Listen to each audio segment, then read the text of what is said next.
कामाक्षि परितोषिणि पत्नीनिध्ये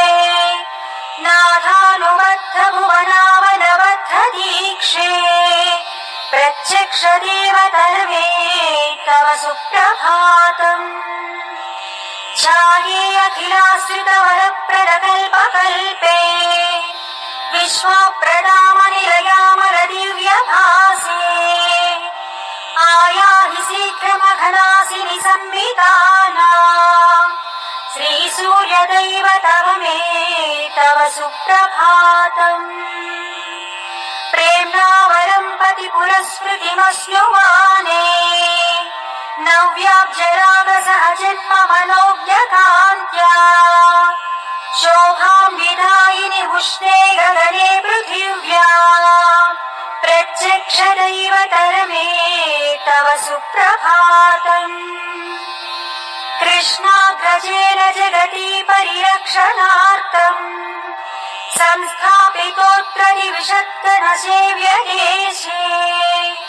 छायाभिनीश सहचर्युषशयासनाथा श्रीहर्षवल्यधिपते तव सुप्रभातम् इन्द्रादिनिर्जरवरसहितावरोधाः सन्तानपुष्पविलसत्करसम्पुटास्ते त्वद्धर्मणोत्सव कुतूहलचेतनश्च श्रीसूर्यदैवत विभो तव सुप्रभातम् तरं विलौति गृहकुक्कुटमण्डलीयम् पारावताः कलरवं कलयन्ति भार्या केळीषु कामलयमारुतमालवन्ति प्रत्यक्ष दैवत विभो तव सुप्रभातम् उत्फुल्ल चम्पक कुशेशय पाटलाना गन्धानिवास सुरभिशिष शिरो मृदुश्च त्वां सेवते मरुददृश्च वपुर्महात्मन्